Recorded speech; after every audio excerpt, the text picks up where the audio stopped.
Olá pessoal, sejam bem-vindos ao canal Entre Linhas. É o momento de nós explorarmos as entrelinhas da lição da Escola Sabatina. Já estamos aqui na 12ª lição, 12º vídeo, que tem como tema Fé da Aliança. Bom, neste vídeo nós não teremos a participação, infelizmente, do Ricardo. Não sei se vocês já estão sabendo aí pelas redes sociais, mas o Ricardo contraiu, a Covid, ele, o pai, a família toda. Estão bem, graças a Deus, nós estamos em contato aí, então está todo mundo bem, se recuperando já vai fazer quase 2 semanas nesse quadro, então louvado seja Deus. Mas teremos aqui sim a participação do Alexandre no quadro Na Ponta da Linha e também do Marcos André, lá do Rio de Janeiro, no quadro Alinhando as Doutrinas. Aqui nessa 12ª lição, nós vamos trabalhar aqui sobre Gálatas 3:11, onde fala o justo viverá pela fé. E falaremos aqui sobre a relação do Calvário e a aliança, o sacrifício e a aliança e também a fé do patriarca Abrão. Então fiquem ligados, espero que vocês aí curtam, vai ser um vídeo mais curto, mas que vocês curtam o conteúdo, não se esqueça de manifestar isso clicando aí no like, no eu gostei, no curtir. Também, pessoal, é importante que você acione o sininho se você não é inscrito no canal. Se inscreva e acione o sininho. Se você já é inscrito, acione o sininho lá para receber todas as notificações. E aí, não esqueça também, claro, de compartilhar esse conteúdo com aquele que você sabe que vai receber bem o estudo da Palavra de Deus. Então, novamente, aquele apelo, vamos viciar esse povo no estudo da Palavra de Deus. Então, antes dos comentários, por enquanto, chama a vinheta.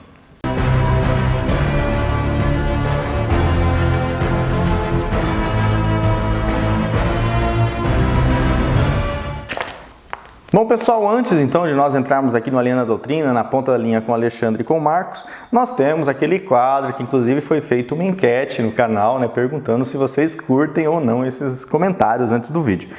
A maioria ganhou, ok pessoal? Então, lembrando também que nós temos a capitulação do vídeo, então se você não curtir muito esses comentários, porque às vezes fica lá 5, quase 10 minutos de vídeo só de comentário, pule ele, já vá lá para o conteúdo lá no Alinhando as Doutrinas com o Marcos André. E nós olhando o gráfico assim, nós percebemos que realmente algumas pessoas pulam o comentário. Mas que bom, que você tem a opção de pular. E aqueles que gostam, então, vamos lá. Eu particularmente gosto muito, infelizmente é muito tempo, mas é um momento assim de estreitar os laços aqui com quem assiste o nosso conteúdo e sair desse ambiente aqui de só nós 4 aqui, os 3 que gravam, mais o Marcos, o Manuel que ajuda.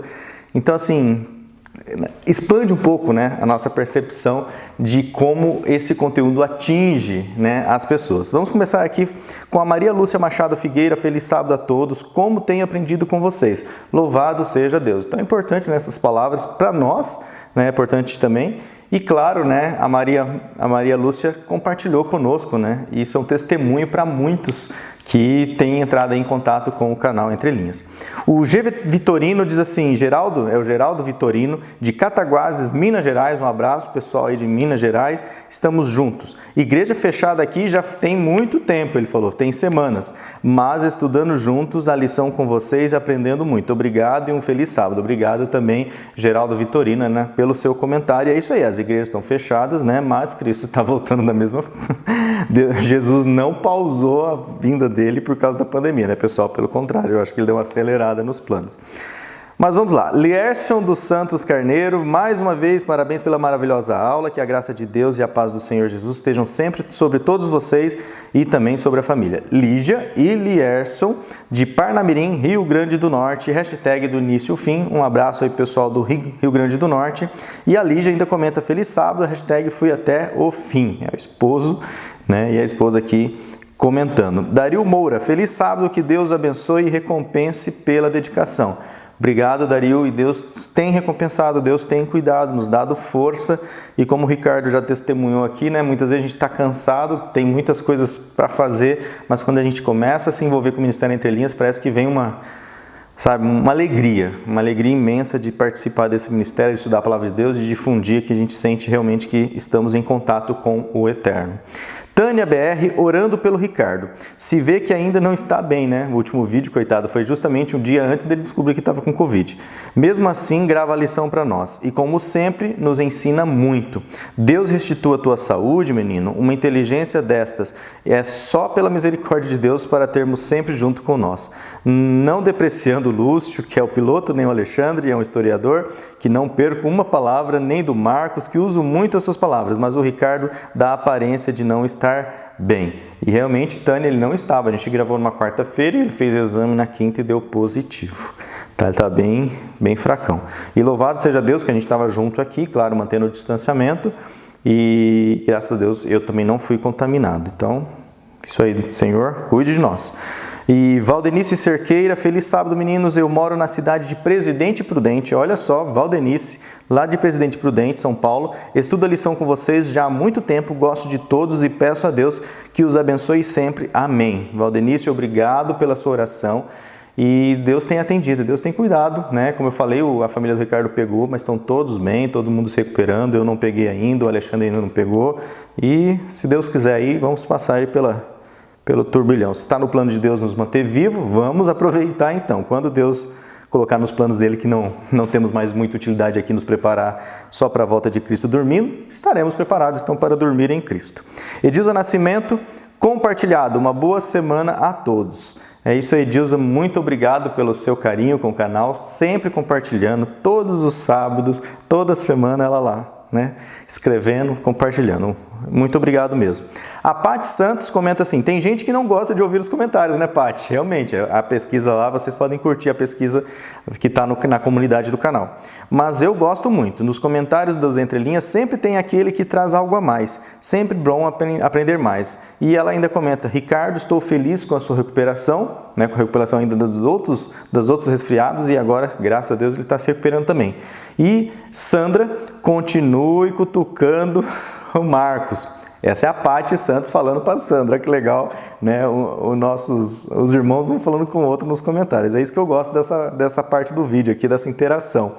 E aí a Paty fala, Sandra, continue cutucando o Marcos. Os comentários dele são muito enriquecedores. Não tem problema passar de 3 horas, né? Ê, Paty. E ainda comenta aqui, já compartilhei antes mesmo de assistir, tenho certeza que vai valer a pena. E Ricardo, vi que na verdade você não estava 100%. Vou continuar orando por sua recuperação. Corte o açúcar, farinha refinada por um tempo.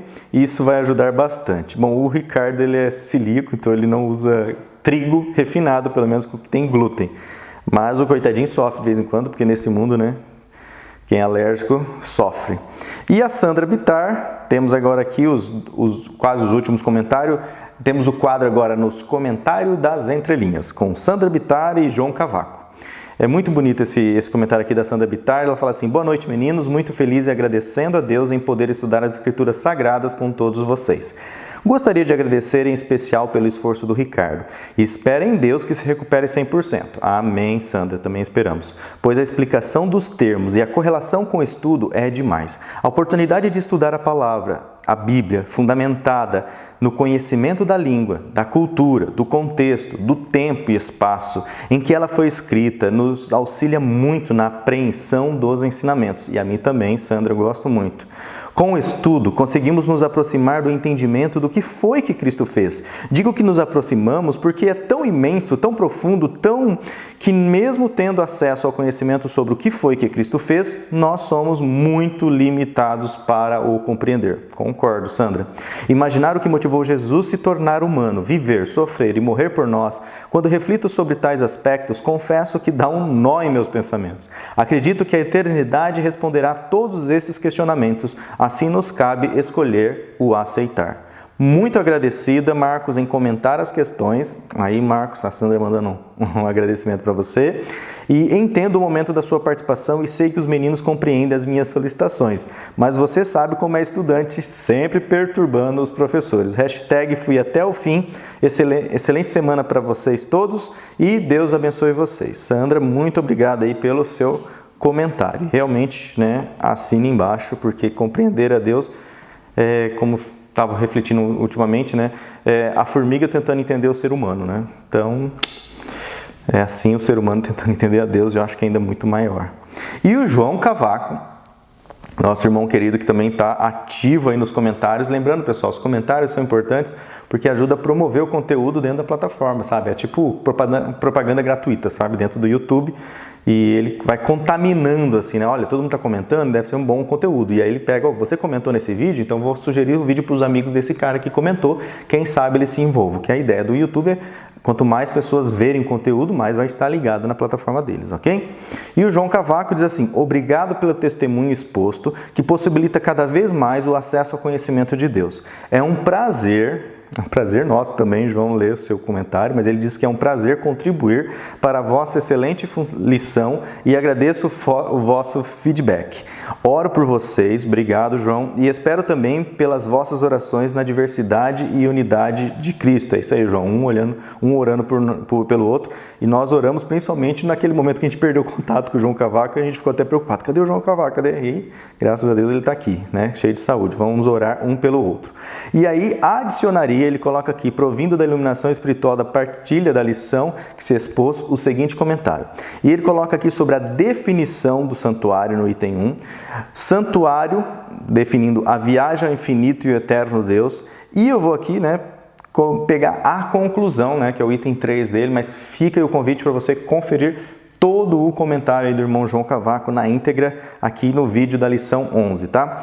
E no item 3, a aliança da presença do caráter eterno em santidade, e eu acho bem interessante assim, a analogia que ele faz. Eu vou ler aqui na íntegra essa parte do comentário. O santuário terrestre foi uma simbologia sistemática e transformadora do que é o santuário celeste, beleza? Que é o acesso ao trono de Deus por Jesus Cristo e o Espírito Santo. Salomão questionava como poderia o ser humano tentar representar ou encontrar-se com Deus em 4 paredes, se nem o universo conseguia fazer?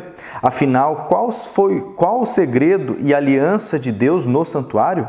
Simples, o santuário é a aliança da presença de Deus no local onde Adão e Eva se encontravam com Deus no magnífico jardim do Éden, ou lá na areia quente com rocha iluminada pela sarça que Moisés se deparou com o eu sou o que sou, ou a gruta escura em que o fogo de Deus se transformou no sussurro do Espírito que falou a Elias, ou o mar por baixo dos pés, quando Jesus com a sua mansa voz e poderoso braço foi ao encontro do afoito Pedro e dos outros discípulos apavorados, ou o piso ensanguentado das prisões e das masmorras, em que os crentes como Estevão viam a Deus e a seu Cristo, ou a rua que todos os dias os crentes percorrem rodeados pelas oportunidades do testemunho no Espírito, ou a nova Jerusalém criada com a nova terra em que se conhecerá cada vez mais na infinita profundidade a Jesus Cristo, ou o universo em que o ser humano representará a Cristo,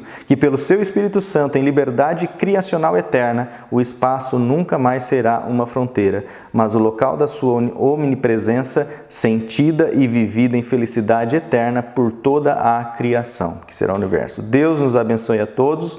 Cavaco, peregrino na IASD em Lisboa, Portugal, União Europeia. Muito obrigado pelo comentário. Mas não acabou ainda, tem os comentários aqui da Hilda Pinheiro. Maravilhosas nossas lições da Escola Sabatina, um verdadeiro curso de teologia. As alianças de Deus com o homem sempre nos ensinando em grande amor, esse grande amor de Deus por nós, incomparável amor que corre atrás de nós para não perdermos. Por isso, só se perderá quem quiser. Hilda e Ian, hashtag Força Ricardo. É isso aí, a Hilda também já passou pelo Covid, nós já oramos, ela está firme aqui, recuperada, né? A Hilda e o Ian. Marinalva Ferreira, muito bem, meninos, valeu muito essa lição. Vou escutar outra vez, porque tem boas informações. Deus lhe abençoe em mais essa semana, desde Astúrias, Espanha, nossa amiga Marinalva Ferreira. Obrigado.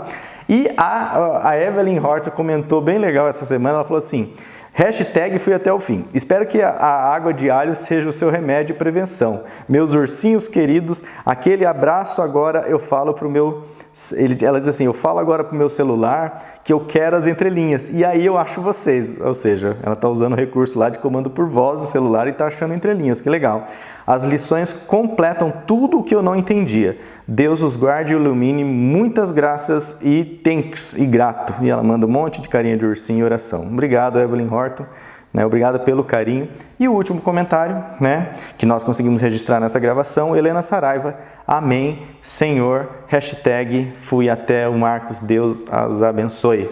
Helena Saraiva sempre comentando conosco. Ufa, pessoal, muito obrigado pelos comentários, muito obrigado pelo carinho que vocês têm, pelas orações. Temos aqui um comentário aqui do nosso amigo o Prado Inox, o Michel, né? E ele está com um projeto bem interessante, nós vamos estar lançando aí nos próximos vídeos. Quem sabe, né, Michel? Acho que talvez para a primeira lição, vamos aquecendo aqui. Eu estou participando desse projeto, um projeto de oração muito especial, um projeto viral. Vamos fazer assim mesmo, né? É um projeto viral, né? Vocês vão ver que é bem interessante.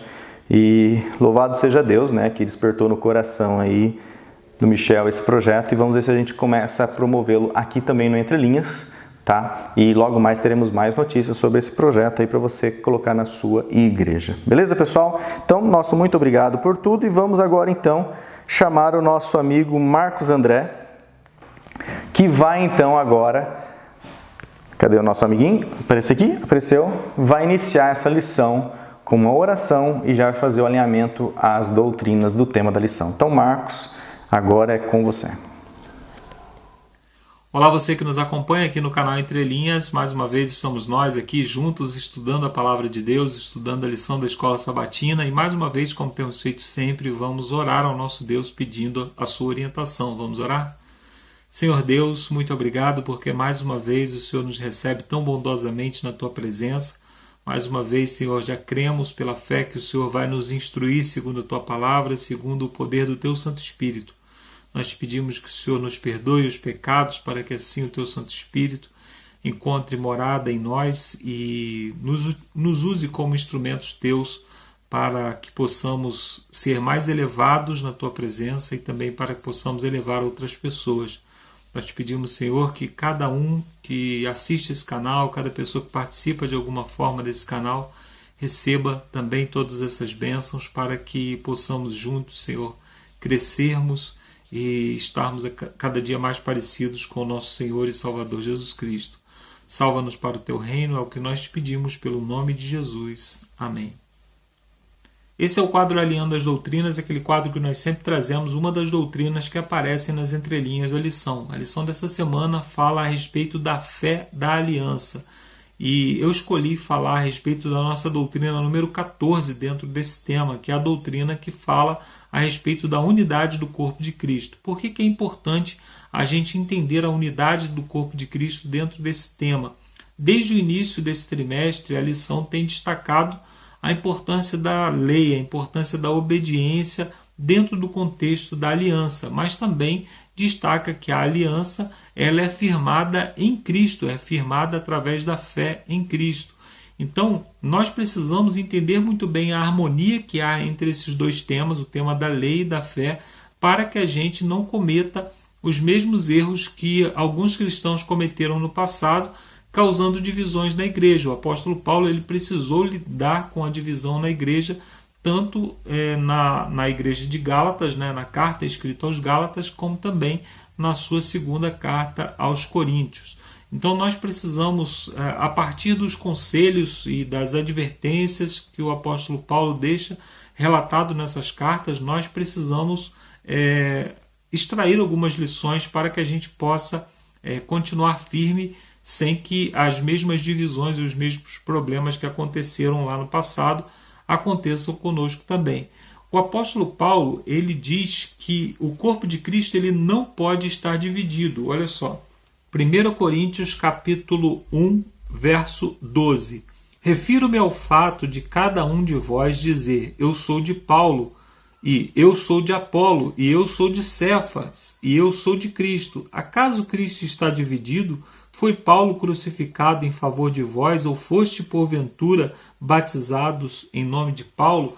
Aqui o apóstolo Paulo está dizendo que a igreja de Cristo ela não pode estar dividida, porque a igreja é o corpo de Cristo, e Cristo não está dividido de maneira nenhuma. Acaso Cristo pode estar dividido? Não.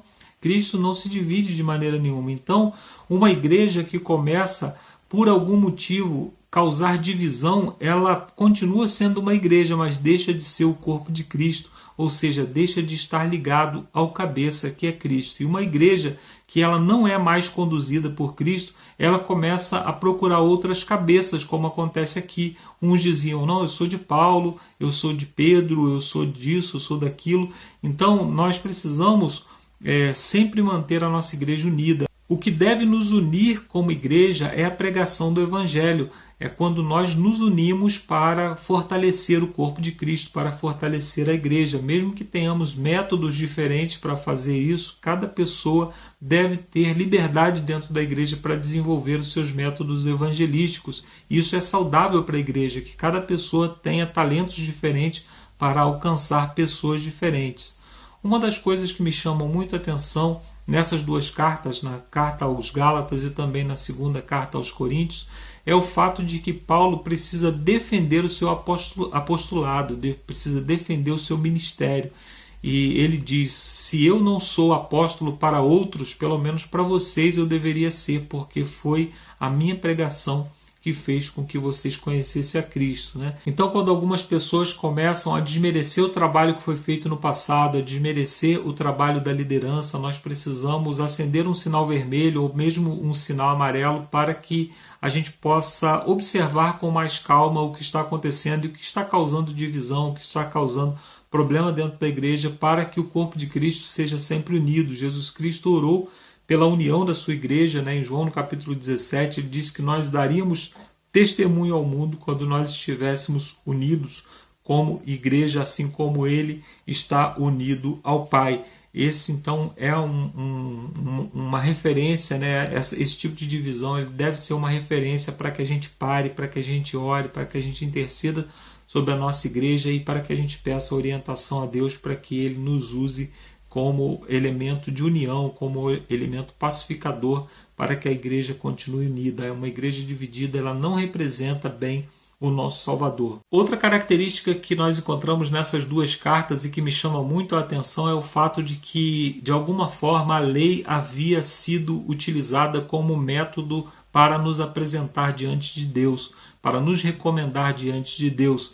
E assim, o apóstolo Paulo diz em Gálatas, no capítulo 5, verso 4, de Cristo vos desligastes, vós que procurais justificar-vos na lei, da graça decaíste. Ou seja, o apóstolo Paulo está dizendo que se de alguma forma nós nos achamos melhores do que outras pessoas, mais recomendáveis do que outras pessoas, simplesmente porque nós somos obedientes à lei, nós caímos da graça, né? Nós estamos ignorando o grande sacrifício que foi feito em nosso favor. A lei ela jamais deve servir como óculos para nós enxergarmos a Jesus. Pelo contrário, Jesus Cristo é que deve servir como óculos para que possamos enxergar a lei. É através de Cristo que nós entendemos verdadeiramente os parâmetros da lei. É através de Cristo que nós entendemos o verdadeiro significado da lei. O apóstolo Paulo diz em 2 Coríntios, capítulo 3, verso 4, é por intermédio de Cristo que temos tal confiança em Deus, não que nós mesmos sejamos capazes de pensar coisa alguma como se partisse de nós. Pelo contrário, a nossa suficiência vem de Deus, o qual nos habilitou para sermos ministros de uma nova aliança, não de letra, mas do Espírito, porque a letra mata e o Espírito vivifica. Então aqui o apóstolo Paulo ele está falando que se nós somos simples cumpridores da lei, nós estamos atrás de um ministério de morte, nós estamos indo atrás de um ministério que só pode nos trazer morte, enquanto que se nós estamos seguindo a Cristo, nós estamos entendendo o verdadeiro espírito por trás da letra da lei. Qual é o espírito por trás da letra da lei? É o amor ao próximo e o amor a Deus. Quando nós amamos a Deus, nós estamos automaticamente cumprindo os seus mandamentos. Quando nós amamos o próximo, nós estamos automaticamente cumprindo os mandamentos que são relativos ao nosso relacionamento com o próximo. Então, se você de alguma forma na sua igreja identifica pessoas que falam de justificação através de uma alimentação diferenciada, através de cumprimentos de regra, e de alguma forma isso causa divisão na sua igreja, ore a Deus para que você tenha sabedoria para ser uma voz de união dentro da sua igreja, porque essas pessoas elas estão destituídas do espírito da lei e buscando justificação, onde não podem de maneira nenhuma ser justificadas. É a vida santa de Cristo que nos justifica, que é atribuída a nós. É a vida santa de Cristo que é o nosso exemplo para que possamos compreender a verdadeira guarda da lei, para que possamos compreender o verdadeiro espírito por trás da lei. Que Deus nos abençoe e que a nossa igreja seja poupada dessas dores que causaram no passado. A segunda carta aos Coríntios começa falando que Paulo escreveu aquela carta com lágrimas, ou seja, chorando pela dor que ele havia sofrido, pelas infâmias que ele havia sofrido dentro daquela igreja. Que Deus nos abençoe para que a nossa igreja não seja assim um objeto de ferir outras pessoas, mas seja um objeto apenas de salvação.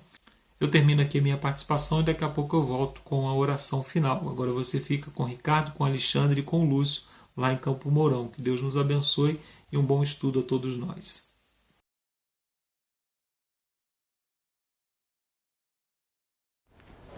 Valeu, Marcos. Obrigado aí pela oração, pelo quadro Alinhando as Doutrinas e também obrigado aí porque o Marcos é um parceirão, está conosco aí.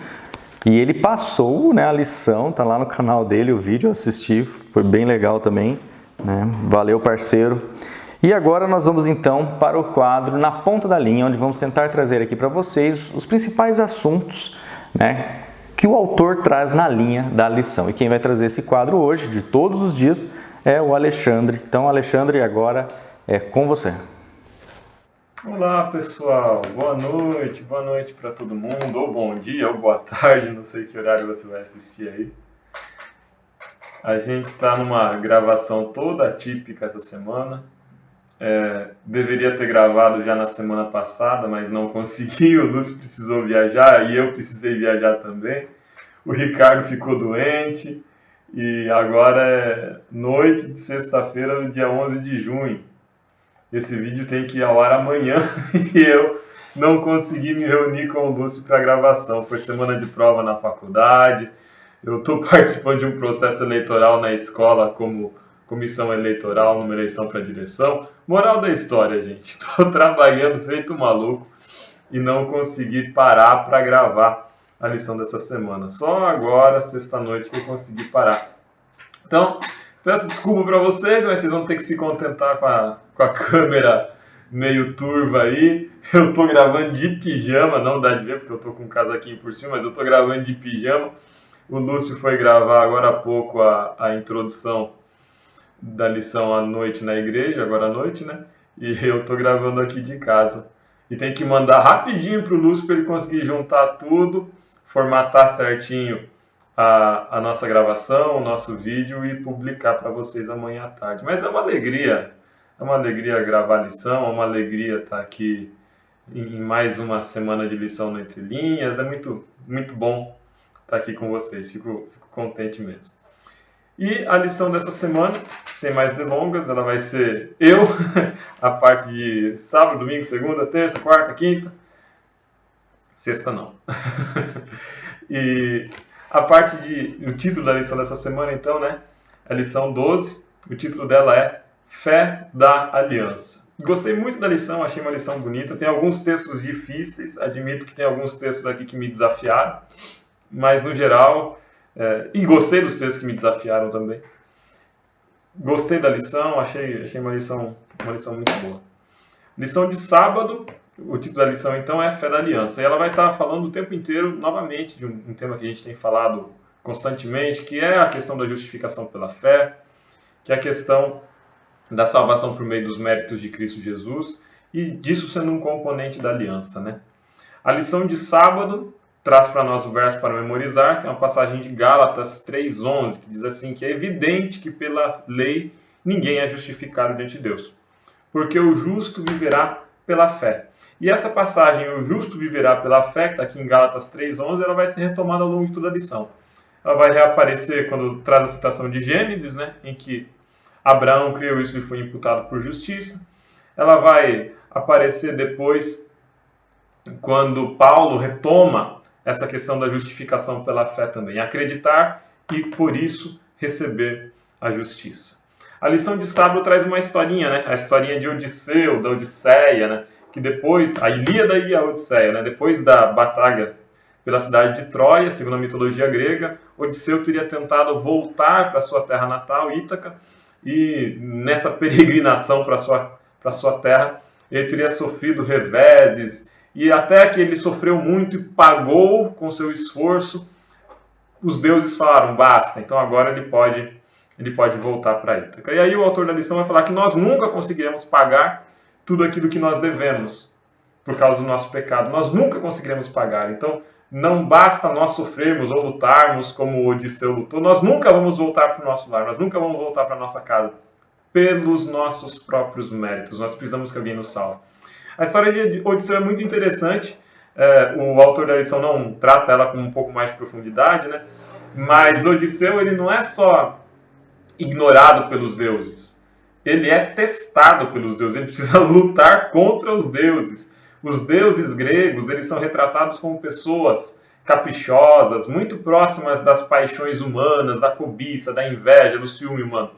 E um dos erros de Odisseu foi entrar numa encrenca com as deusas ali que pediram que ele definisse qual delas era mais bela. Então, não é que Odisseu ele chega até a terra dele quando os deuses acreditam que ele pagou. Ele chega na terra dele, apesar dos deuses, tendo que enfrentar e sofrer os caprichos desses deuses. E a nossa relação com Deus não é nem próxima disso. Felizmente Deus, o Deus verdadeiro, não é como os deuses gregos, né? Um Deus que sente inveja, que sente paixões humanas, que sente paixões humanas no sentido negativo da palavra, né? Que sente egoísmo, que sente maldade. Lição de domingo. Lição de domingo tem por título Reflexões sobre o Calvário. Em domingo a gente não vai ter um texto base central, um texto base fundamental para a lição. O argumento de domingo é um argumento feito com base no Espírito de Profecia e traz citações muito bonitas do Espírito de Profecia. Eu diria que se tem uma palavra que define a lição de domingo, para mim é a palavra gravidade. Gravidade no sentido de seriedade, de profundidade. Por quê? A lição de domingo vai falar que tanto no Antigo Testamento quanto no Novo Testamento, o ser humano é salvo pela fé, pela graça. Em nenhum momento o ser humano foi salvo pelas próprias obras, pelos próprios méritos. Só que saber que é salvo pela graça pode esconder uma armadilha, que é nós desconsiderarmos, deixa eu abastecer minha água aqui, que é nós desconsiderarmos o preço dessa graça. Que é nós desconsiderarmos o tamanho, a dimensão do sacrifício de Cristo. Veja bem, nós não podemos perder de vista, primeiro, a gravidade do pecado. A ofensa do pecado era uma ofensa tão grande, é uma ofensa tão terrível, que foi necessário que o Cristo, Deus, viesse à terra e morresse para restabelecer a paz, para restabelecer a lei que havia sido quebrada. O pecado não é pouca coisa. O salário do pecado é a morte, não a morte temporária, é a morte eterna, é a aniquilação da existência. O pecado é a cisão entre homem e Deus, o afastamento da criatura que depende da vida do Criador, do seu Criador que é a fonte da sua vida. O pecado é a morte. O pecado é a morte. A gravidade do pecado ajuda a gente a dimensionar a gravidade do sacrifício que Cristo fez por nós. A morte de Cristo não é um passeio no parque. Falar que eu sou salvo pela graça e pelos méritos de Cristo não minimiza e não deve minimizar a gravidade do pecado e a gravidade do sacrifício de Cristo. Cristo se fez homem, Cristo sendo Deus se fez homem, sendo homem se fez pecado, sendo pecado se fez morte e morte de cruz. A morte que Cristo morreu era a morte eterna. Cristo colocou a existência do divino em risco ao se fazer homem. Cristo separou a divindade, cingiu a divindade a ponto dele olhar para o céu e falar: Deus meu, por que me desamparaste? O sacrifício de Cristo não pode ser minimizado. A graça não é uma graça barata. É uma graça terrivelmente cara. É uma graça que custa mais do que todo o ouro e toda a riqueza, toda a prata desse mundo. A gravidade da salvação. É o terceiro ponto de gravidade. Então, a gravidade do pecado, a gravidade do sacrifício, a gravidade da salvação. A salvação que Cristo nos oferece não é poder entrar num playground do céu. A salvação que Cristo nos oferece não é eu poder viver eternamente legal. A salvação que Cristo me oferece é me resgatar da miséria, da destruição eterna e me colocar entronizado no céu. Não no lugar do divino, né? Não no lugar da divindade, mas no lugar do Filho, que recebe um novo nome, que recebe uma coroa, que reina com Cristo pela eternidade. A salvação que Cristo nos oferece é mais do que qualquer coisa que a gente consiga dimensionar nessa terra. Fazer comparação em referência àquilo que olho não viu e ouvido não ouviu é impossível. A salvação é muito grave. É uma gravidade maravilhosa, mas é muito grave. A gente precisa olhar para esses temas, que são temas profundos, que são temas eternos, que são temas que transcendem a nossa existência, a nossa compreensão humana, com seriedade, com a gravidade que eles merecem. Os textos de Ellen White da lição de domingo são maravilhosos. E eles nos apontam como reconhecer a gravidade do pecado, reconhecer a gravidade do que foi o sacrifício de Cristo, reconhecer a gravidade da salvação e do valor da salvação que Cristo nos oferece, deve nos comover para uma nova vida. Existe um risco da naturalização da salvação. A salvação não é natural. A salvação é terrivelmente maravilhosa. Reconhecer e entender mais do plano da salvação deve nos comover para uma vida mais elevada. Cristo não nos salvou para a gente viver uma vida de pecado, para a gente viver uma vida de miséria, para a gente viver uma vida mesquinha, como nós vivemos nessa terra.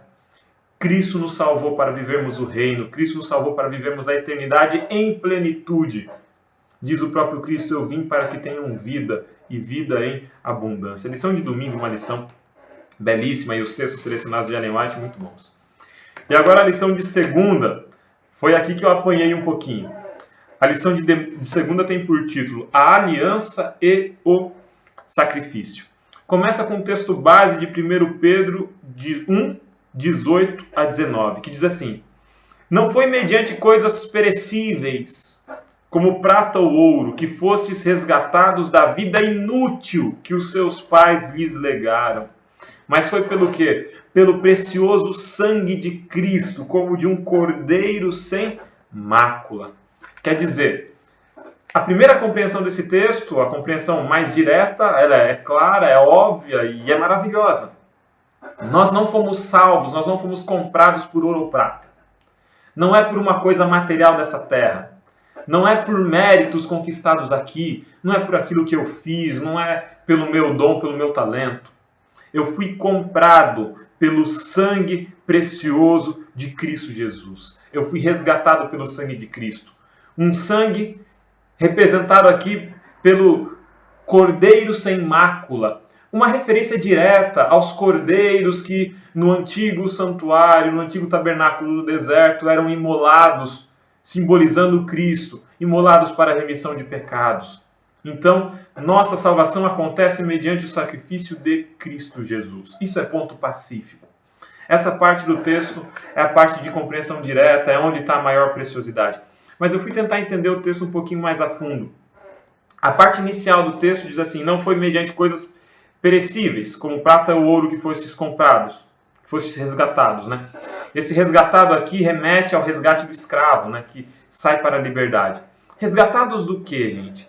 Da vida inútil que seus pais lhes legaram. Que vida inútil é essa que foi legada pelos pais? Que vida inútil é essa que era vivida pela ancestralidade já? A gente pode ter aqui duas hipóteses, pelo menos. Pode ser, ou três hipóteses, né? Poderiam ser apóstatas, poderiam ser gentios ou poderiam ser judeus. Ou poderiam ser cristãos, né? Cristãos apóstatas, cristãos de origem gentílica e cristãos de origem judaica. Não fica claro no texto que vida inútil é essa que foi legada pelos pais. Talvez se a gente entender o público-alvo do texto de 1 Pedro, da carta de 1 Pedro, fique mais claro. Quando a gente olha 1 Pedro capítulo 1, versículo 1, diz assim: aos estrangeiros dispersos. Dispersos aonde? No Ponto, na Galácia, na Capadócia e na Bitínia. Então, a carta de 1 Pedro é uma carta destinada aos dispersos no Ponto, na Galácia, na Capadócia e na Bitínia. Se a gente for ver aonde fica a região do Ponto, da Galácia, da Capadócia e da Bitínia, é a região onde fica o sul da Turquia ali. Região que foi alvo das viagens missionárias de Paulo. Fica a dica, vai ver a nossa lição sobre Paulo, gente. A lição de carta aos Romanos, a lição da carta aos Gálatas, são lições maravilhosas, tem tudo aqui no canal. Tiver tempo e energia, passa lá, dá uma assistida, que são lições muito legais. Uma das lições que eu mais cresci foi essa lição, as lições estudando cartas de Paulo, né? Seja aos Romanos, seja aos Gálatas. Tem uma lição também de Atos, que é muito legal. Essa lição de Atos também foi uma lição de muito crescimento. Nossa, tá. Feita a nossa propaganda, voltamos aqui. Por que saber esse destinatário não resolve o nosso problema? Porque no Ponto, na Galácia, na Capadócia e na Bitínia, nós tínhamos 2 tipos de cristãos, pelo menos. Nós tínhamos cristãos de origem judaica e nós tínhamos cristãos de origem gentílica. Quando Paulo fala a vida inútil que seus pais lhes legaram, poderia se referir aos gentios. Que vida inútil é essa? É a vida inútil da idolatria. A vida inútil de deuses caprichosos, como aqueles deuses da história de Odisseu, da história das mitologias gregas, da mitologia romana. Então, num primeiro momento, uma primeira compreensão seria: aqui se refere aos gentios. A vida inútil legada pelos seus pais é a vida da idolatria. Cristo veio para resgatá-los dessa vida do paganismo, da idolatria. Só que existe uma segunda compreensão que é possível, que se referia aos cristãos judeus que habitavam na dispersão, a região do Ponto, da Galácia, da Capadócia e da Bitínia. Esse livro de 1 Pedro, ele teria sido escrito pouco antes do ano 70, pouco antes da destruição de Jerusalém. Mas já existiam judeus dispersos por toda essa região. É um período em que os cristãos estão sendo muito perseguidos, acredita-se que durante o governo de Nero.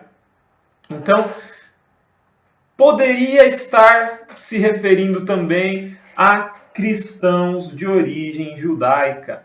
E aí o texto nos permite uma segunda interpretação. A vida inútil que seus pais lhes legaram seria o quê? A vida dos rituais, a vida das tradições.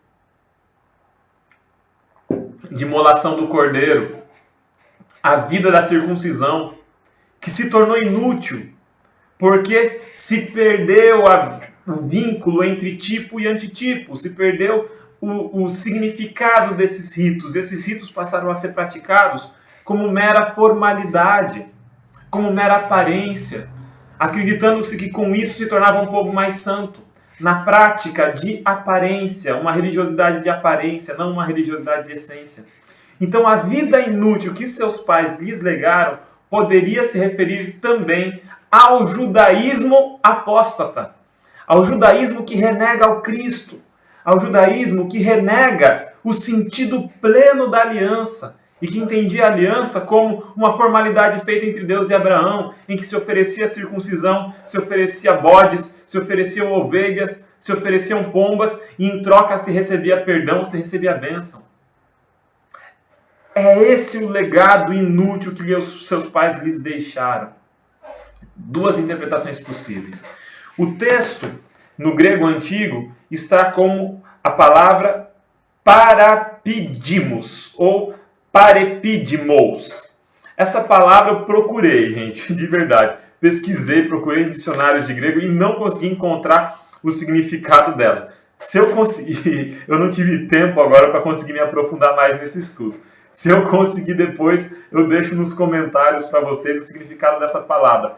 Parepidimos ou parapidimos, que seria essa referência aí aos estrangeiros, né? Quem seriam esses estrangeiros que estão dispersos, que estão forasteiros na Galácia, na Capadócia e na Bitínia? Uma tradução antiga da Bíblia para o espanhol, que eu consegui localizar, traduz eles como algo semelhante a andarilhos, como se fossem viajantes sem rumo, sem casa, sem lar, andarilhos. Não tem uma interpretação precisa aqui se se refere exclusivamente a gentios, se se refere exclusivamente a judeus, ou se se refere a ambos, por que não? Eu entendo que as duas interpretações, as três interpretações são possíveis, e talvez não descobrir qual que é a interpretação precisa, ou não fechar numa interpretação, seja justamente uma das riquezas do texto, porque nos permite nos colocarmos nas duas posições. Naquele que é resgatado de uma vida vã do paganismo, de uma vida vã da idolatria, de uma vida vã de uma religiosidade falsa, quanto aquele que é resgatado de uma vida de religiosidade formal, que é igualmente falsa, na medida em que se faz as coisas, as práticas, os ritos, pela aparência e não pelo significado profundo, pelo significado que transcende aquela existência imediata que nos remete ao céu. Fato é que nós não fomos salvos por sangue de bodes. Nós somos salvos pelo sangue do Cristo Jesus, o Cordeiro verdadeiro, o antitipo. E 1 Pedro 1, verso 20, que não traz na lição, mas é outra passagem maravilhosa, fala que esse sangue de Cristo, esse Cordeiro, ele já era antes da fundação do mundo. Quer dizer, o Cordeiro do Antigo Testamento é Cristo, o Cordeiro do Novo Testamento é Cristo. Antes do Antigo Testamento, antes da fundação do mundo, Cristo já era o Cordeiro. O Cordeiro morto desde a fundação do mundo. Quer dizer, sempre nós somos salvos pela fé em Cristo Jesus. Sempre fomos salvos pelos méritos dele. Seguimos na lição de segunda ainda. A lição de segunda é muito rica, gente. Seguimos na lição de segunda para Romanos 6, 23, que fala que o salário do pecado é a morte, porém o dom gratuito de Deus é a vida eterna, que chega a nós por Cristo Jesus. E a segunda passagem, ou terceira do dia, né, é 1 João 5, 11 a 13, que diz que Deus nos deu a vida eterna, e essa vida eterna está em seu Filho, a vida eterna está em Cristo Jesus. A centralidade da lição de segunda-feira é: nós somos salvos pelos méritos de Cristo. E agora chegamos à lição de terça-feira. Título da lição de terça-feira, deixa eu molhar o bico aqui, é A Fé do Patriarca Abraão, parte 1, porque na quarta-feira vem a parte 2. O primeiro texto, Gênesis 15, verso 6. Abraão creu no Senhor, e isso lhe foi atribuído ou imputado por justiça. A gente precisa entender aqui que esse crer não é os demônios creem e tremem. Isso aqui não é crer no sentido de saber e acreditar que é verdade. Crer aqui é no sentido de confiar, de se entregar e de obedecer. Também, Abraão acredita no chamado de Deus e sai de Ur. Abraão acredita no chamado de Deus e espera um herdeiro. Espera o filho da promessa. Abraão acredita no chamado de Deus e vai para a região da Terra Santa, da Palestina, né? Abraão acredita no chamado de Deus e se dispõe a imolar o próprio filho. Abraão creu e por crer agiu. A gente precisa entender que a ação de Abraão decorre do fato da sua fé. A ação de Abraão é consequência e fundadora da sua fé. As coisas não se separam. Existe uma unidade aqui entre crer e agir. Significa que Abraão é salvo porque Abraão obedece e merece? De forma alguma. A gente vai ver mais para frente que não é isso. Abraão é salvo porque ele creu. E porque ele creu, Deus levou ele a agir. Ele se dispôs a ser um instrumento, a ser usado e a ser conduzido por Deus. A lição da terça-feira vai falar também de Romanos 4, 1 a 7. Ali nós temos uma pergunta. A primeira pergunta: Abraão foi justificado pela carne ou pelas obras? A passagem de Romanos 4, 1 a 7 é uma passagem muito interessante, muito valiosa. Começa com essa pergunta então: Abraão foi justificado pela carne ou pelas obras? Porque diz ali, creu Abraão. Se Abraão creu, entende-se, portanto, que Abraão foi salvo por crer. A passagem de Romanos 4 segue. Quem faz obras, ele está recebendo pela dívida. Então, aquele que é salvo pelas obras, aquele que faz uma obra, merece aquilo que está recebendo. Se fosse assim, Deus seria obrigado a salvar a pessoa por ela ter boas obras. Quem faz obras recebe pela dívida. Mas não é esse o caso de Abraão. Abraão não recebeu porque ele fez, Abraão não recebeu pela dívida que Deus tinha para com ele. O texto segue. Quem crê naquele que justifica o ímpio, sua fé lhe é imputada como justiça. E aqui a gente tem o sentido do creu Abraão. Abraão creu no quê?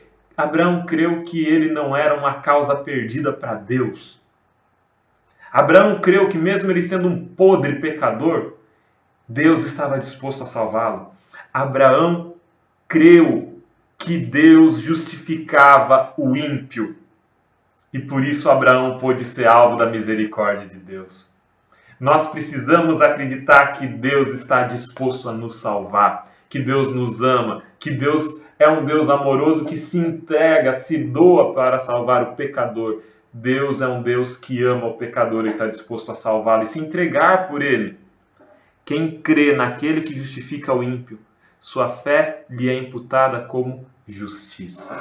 E a gente segue depois em Romanos ainda, porque na sequência do texto de Romanos vai se apresentar o exemplo de Davi. Bem-aventurado aquele cuja maldade é perdoada, aquele cujo pecado é coberto. Davi, aquele que pecou, que falhou, que foi assassino, que foi adúltero, mas que foi um assassino remido, que foi um adúltero remido, que em momento algum descreu do amor de Deus e descreu do poder de Deus para salvar o pecador, para salvar o ímpio. Terça-feira, a fé. É a fé do quê? É a fé que permite que Deus lhe conduza, lhe salve, lhe dirija. Chegamos na lição de quarta-feira agora. Estamos quase chegando no final. Chegamos na lição de quarta-feira. Essa lição vai ser o flash, né, gente? Muito rápida. Em 25 minutos já estamos na lição de quarta. Ossos do ofício, né, pessoal? É o contexto que a gente está tendo para gravar dessa vez. Lição de quarta-feira. A fé do patriarca Abraão, parte 2. Admito que, de toda a lição dessa semana, a quarta-feira foi a que eu menos gostei. Talvez por eu não ter entendido direito o contexto dos textos. Essa lição traz dois textos, Levítico 7:18 e Levítico 17, 1 a 4. O texto da lição ele vai dizer que essas passagens se referem à questão de imolar o cordeiro e isso seria imputado por justiça para nós. Mas quando eu li o texto, não foi essa compreensão que eu tive uma compreensão diversa. Levítico 7:18 fala muito daquele que come o sacrifício de forma irregular, que come a oferta pacífica de forma irregular. E Levítico 17, 1 a 4 fala daquele que imola o sacrifício de forma irregular, fora do arraial, e que isso poderia estar associado a cultos pagãos, que faziam sacrifícios fora do arraial, faziam sacrifícios distantes. Logo na sequência vai falar que não deve ser consumido sangue, porque a vida está no sangue, que o sangue deve ser oferecido no altar pela culpa. Mas fala uma coisa interessante ali em torno da palavra imputado, que é que aquele que mata o animal num contexto sacrificial, fora do arraial, fora daquele rito, essa pessoa teria o sangue do animal imputado sobre ela, quer dizer, atribuído. Então, imputado aqui seria no sentido de atribuir, tanto atribuir culpa quanto atribuir justiça. Assim, nós sabemos que a justiça de Cristo sobre nós nos é imputada. Nossa justiça que recebemos de Cristo é imputada. É a justiça que Cristo mereceu. Mas ela recai sobre nós. Imerecidos por nós, merecida por Cristo.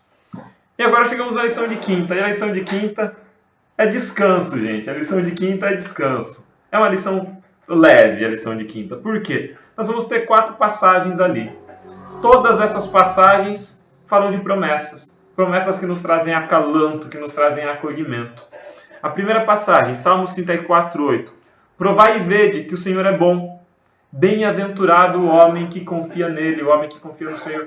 Olha que promessa maravilhosa, saber que Deus é bom. Saber que Deus justifica o ímpio, que Deus ama o ímpio, que Deus está disposto a salvar, que Deus está disposto a perdoar, que Deus quer nos salvar para uma vida mais elevada, para uma vida superior, para uma vida livre da mesquinharia, do pecado, da violência, da opressão que o pecado exerce sobre nós. Olha que promessa maravilhosa. Mateus 11:30. Tomai sobre si o meu jugo, aprendei de mim, porque meu jugo é suave, meu fardo é leve. Meu jugo é suave, meu fardo é leve. A promessa que Cristo traz para nós não é uma vida de opressão, de violência, de sofrimento, como a vida que exigia o Deus caprichoso grego, que eu tinha que ficar lá agradando Deus o tempo inteiro para receber dádivas em troca. Não! O jugo é suave, o fardo é leve, ele está disposto a carregar conosco, ele vai arrastar essa carroça, esse carro de boi, junto conosco. Ele pega de um lado, a gente pega do outro e ele faz a força, e a gente vai junto. O fardo dele é leve, a vida cristã deve ser leve, deve ser uma vida que lembra o tempo inteiro que foi remida pelo sangue de Cristo e que agora se permite viver em novidade de vida. Romanos 5:1. Justificados pela fé, temos paz com Deus por Cristo Jesus. Gente, de todos, eu acho que esse texto dos 4 aqui é o meu favorito. Justificados pela fé, temos paz com Deus por Cristo Jesus. O que significa isso? Eu acredito em Cristo. Eu acredito no poder de Deus para me salvar. Eu estou disposto a deixar que Deus haja sobre mim. Eu me rendo, eu me entrego. E Cristo toma a minha vida nas mãos e me reconcilia.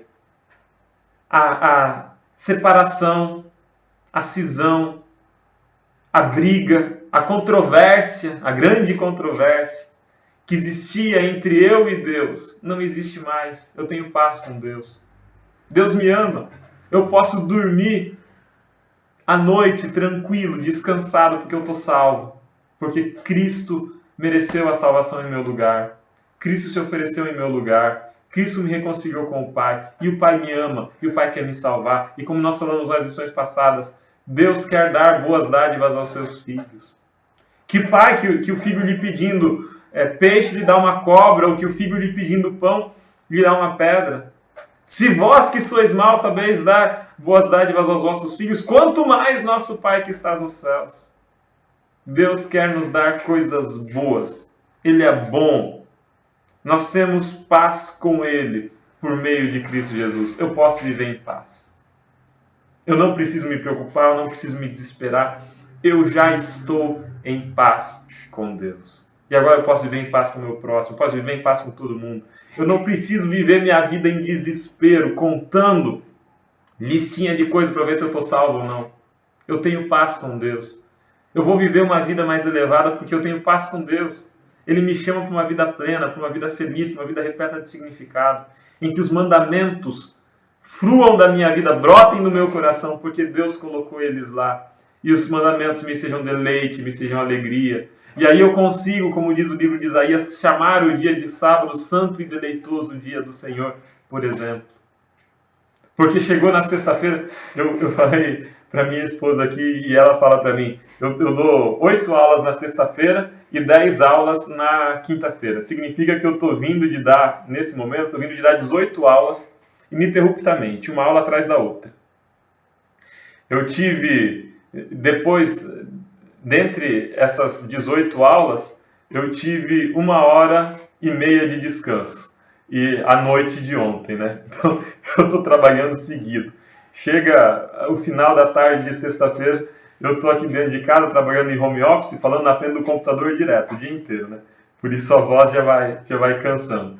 Aí chega a manhã de sexta-feira, minha esposa olha para mim e fala assim, é sexta-feira, Alexandre, fica tranquilo, é sexta-feira. Aí dá o almoço de sexta-feira, ela fala para mim, fica tranquilo, é só mais 3 aulas, é só mais 3 aulas. Aí dá a última aula de sexta-feira, eu passo por ela, aqui dentro de casa, ela passa por mim e fala assim, é a última aula, Alexandre, já está acabando. E aí, quando termina a última aula, a gente coloca a roupa de caminhada, sai rapidinho, passa no mercado, compra um pão, compra um leite para o sábado, alguma fruta, volta para casa. Quando estamos saindo do mercado, o sol está se pondo. Ela olha para mim e fala assim, feliz sábado. E quando ela fala para mim, feliz sábado, gente, me emociona agora, eu estou emocionado aqui. Quando ela olha para mim e fala assim, feliz sábado, eu sinto que o meu corpo amolece, sabe? Eu sinto que eu posso olhar agora e falar assim, eu posso ser gente, eu posso descansar, eu posso não me preocupar com as coisas, eu posso abraçar Deus e falar assim, chega agora, eu já trabalhei os 6 dias, agora chegou o 7º dia. Aí eu posso falar, o sábado é santo e deleitoso dia do Senhor. Gente, que dia abençoado. Como os mandamentos são uma bênção para nós. Mas para os mandamentos serem essa bênção para nós, a gente precisa entender que nós temos paz com Deus. Que Deus não é um velho ranzinza no céu, com uma caderneta na mão, falando assim, o que você fez? O que você fez? O que você fez? Cada um dos nossos pecados é registrado no livro do céu. Sim, cada um dos nossos pecados é registrado. Só que imagine que depois do seu pecado está escrito assim, justificado pelo sangue de Cristo. Justificado pelo sangue de Cristo. Justificado pelo sangue de Cristo. O meu e o seu pecado é encoberto pelo sangue de Cristo. Bem-aventurado, diz o salmista. Bem-aventurado aquele cuja maldade é perdoada e cujo pecado é coberto. Bem-aventurado. Somos bem-aventurados. Não podemos esquecer, como a gente falou na lição de terça-feira, a gravidade do pecado, a gravidade do sacrifício e a gravidade da salvação. Mas nós não podemos esquecer a gravidade e a maravilha terrível que é a salvação. O descanso sabático que tipifica o Cristo, que tipifica o nosso descanso em Cristo, tem o mesmo efeito na nossa vida, tem um efeito muito superior. Se o sábado é um descanso no meio da semana de trabalho, Cristo é um descanso no meio da luta contra o pecado. Quando nós fracassamos, quando nós falhamos, quando nós olhamos para nós mesmos e falamos assim, você é insuficiente, pesado fostes na balança e achado em falta. Quando a gente olha para nós e nos sentimos vis, nos sentimos maus, nós olhamos para Cristo e Cristo é o nosso descanso sabático. É o momento em que nós podemos descansar, é o lugar em que nós podemos descansar na nossa luta contra o pecado, porque Ele venceu a luta por nós. E agora chegamos em Filipenses 2, 7 a 8. Filipenses 2, 7 a 8 nos vem aqui na lição de quinta-feira para nos lembrar do quão terrível é a salvação. Esvaziou-se. Sendo Deus, se fez servo, se fez homem, se fez obediente até a morte, e morte de cruz. Cristo morreu a minha morte. Cristo morreu a morte eterna. Cristo morreu na cruz do Calvário para que eu tivesse vida. Para que eu tivesse vida em abundância. Ao derrotar o pecado, ao derrotar a morte, Cristo se torna o meu descanso sabático. Cristo se torna o lugar em que eu descanso do pecado, em que eu descanso da escravidão, da opressão deste século, em que eu tenho a perspectiva de um sábado eterno, de um descanso eterno, de uma vida mais elevada, quando este corpo corruptível se revestir da incorruptibilidade, como promete Paulo. Essa é a esperança que nós temos. Essa é a esperança que nos é trazida pela aliança. É nesse descanso que eu vou abrir a porta do escritório aqui, subir as escadas, deitar na cama e dormir o sono dos justos agora. Um abração para vocês, uma boa semana e espero que logo a gente consiga estar gravando presencial de volta, todo mundo saudável, todo mundo bem e um pouco mais descansados. Um abraço para vocês, gente. Fiquem com Deus. Tchau, tchau. Valeu, Alexandre. Obrigado aí. O Alexandre também está corrido, né, Alexandre? A gente já se comunicou durante a semana. Eu viajei também, fui para exames, consultas lá em Maringá, mas estamos firmes aqui gravando com distanciamento, remotamente. Então, obrigado, Alexandre. Obrigado a você que assiste o nosso conteúdo. Não esqueça, hashtag fui até o fim, mas ainda não acabou, né? Eu chamo mais uma vez o Marcos André, que encerra agora essa lição com uma oração. E atendendo a pedidos, né, Marcos? Quem sabe já coloca uma pergunta para a discussão. Então, Marcos, mais uma vez é com você. Muito bem, chegamos ao final de mais um vídeo, chegamos ao final de mais uma lição. Se esse conteúdo foi relevante para você de alguma forma, eu peço que você deixe o seu comentário, deixe também a sua curtida, compartilhe com alguém que você acha que vai gostar também desse conteúdo para que mais pessoas possam conhecer o trabalho que nós desenvolvemos aqui. Eu estou aqui com a parte de sexta-feira, né, com as perguntas para consideração da parte de sexta-feira, e tem uma pergunta que diz assim: qual é a diferença entre fé viva e fé morta? E tem o texto como referência, né, Tiago 2, 17 e 18, e também Romanos no capítulo 16, verso 26. Quando nós falamos de fé viva e fé morta, né, eu sempre me lembro daquele texto que está lá em Salmos, quando ele diz assim: o insensato diz no seu coração, não há Deus. Então existem pessoas que se declaram ateus, né? E essas pessoas elas declaram publicamente que não têm fé em Deus. Mas existem pessoas que dizem que têm fé em Deus, mas que caminham por esse mundo como se Deus não existisse. Cuidam da sua vida, dos seus negócios, dos seus relacionamentos, como se Deus não existisse. Até vão à igreja, fazem os seus ritos, mas vivem como se Deus não existisse. E essas pessoas elas estão declarando publicamente que Deus não existe, que não tem fé, através dos seus atos, né? Então nós temos que tomar muito cuidado para não professarmos com a nossa boca, mas as nossas ações darem um testemunho diferente daquilo que nós falamos, né?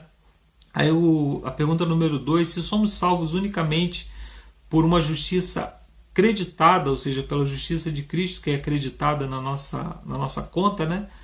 E não por uma justiça que existe em nós, então não importa o que fazemos e nem como agimos. Você concorda com esse argumento? Não, né? Esse argumento está completamente errado. A nossa fé, ela não pode, as nossas obras, elas não podem de maneira nenhuma nos recomendar diante de Deus, porque nós somos falhos, somos pecadores. Nós somos como uma criança recém-nascida, né? Que está começando a dar os primeiros passos, tentando subir no sofá, para sentar ao lado do pai, para sentar ao lado da mãe. O que acontece quando ela manifesta o desejo de subir com aquelas perninhas curtas, né, tentando subir lá no sofá? O pai pega e coloca lá em cima. A mesma coisa que acontece conosco, quando a nossa fé, quando as nossas obras se manifestam no sentido de caminhar na direção de Deus, isso faz com que Deus acredite então a nós o ministério de Cristo, a obra salvífica de Cristo, né? Nossa aceitação por Deus só é segura por meio de seu Filho amado, e as obras são apenas o resultado da atuação do seu amor que perdoa o pecado, né? Isso é uma afirmação de Ellen White, né? E por que as boas obras são tão essenciais na experiência cristã? As obras fazem isso, né, que eu acabei de dizer, que é demonstrar a Deus, né, demonstrar diante do universo qual é o caminho que nós desejamos seguir, mas as obras também elas são importantes na salvação de outras pessoas. Através do nosso testemunho, através daquilo que nós fazemos, outras pessoas estão observando. Como o apóstolo Paulo disse, nós somos cartas vivas, lidas e observadas por muitas pessoas. Então, as nossas boas obras elas podem salvar não a nós, mas elas podem salvar pessoas que estão nos observando, que estão ao nosso redor. Que Deus nos abençoe e que possamos ser cartas fiéis ao nosso Senhor, que verdadeiramente deem um bom testemunho. Vamos orar comigo? Senhor Deus, muito obrigado pelo estudo que tivemos até aqui, muito obrigado pelas boas palavras que o Senhor nos instruiu. Muito obrigado também, Senhor, porque o Senhor não nos abandona nas nossas próprias obras, mas atribui a justiça de Cristo através da fé, e por isso nós somos salvos. Nós te pedimos, Senhor, pela tua graça, pela tua misericórdia, que o Senhor continue nos salvando a cada dia, que o Senhor continue nos libertando de nós mesmos a cada dia, e que as nossas boas obras, Senhor, possam de alguma forma dar testemunho através de nós, do Evangelho que nós conhecemos um dia. Nós te pedimos que o Senhor continue abençoando esse ministério, o Ministério Entre Linhas, e cada pessoa que nos acompanha aqui, para que cada pessoa, Senhor, seja também um proclamador das tuas mensagens, onde quer que elas estejam. É o que nós te pedimos pelo nome do nosso Senhor e Salvador Jesus Cristo. Amém. Obrigado, amigos, e até a semana que vem com mais um vídeo, com mais uma lição. Valeu, Marcos, pela oração. Bom, pessoal, encerramos aqui sim agora o vídeo e nos vemos então na última lição dessa série que foi falando aí sobre a aliança, em seus aspectos da aliança. E na última lição, no último vídeo, nós falaremos sobre a vida na nova aliança. Então, espero que vocês continuem bastante envolvidos com o estudo da Palavra de Deus, em oração. Fiquem com Deus, se cuidem. Que Deus cuide muito de vocês também, principalmente aqueles que estão, né, aflitos aí no hospital, enlutados, mas que a nossa maior esperança continue firme na volta de Cristo. Então fiquem em paz, até lá. Tchau, tchau.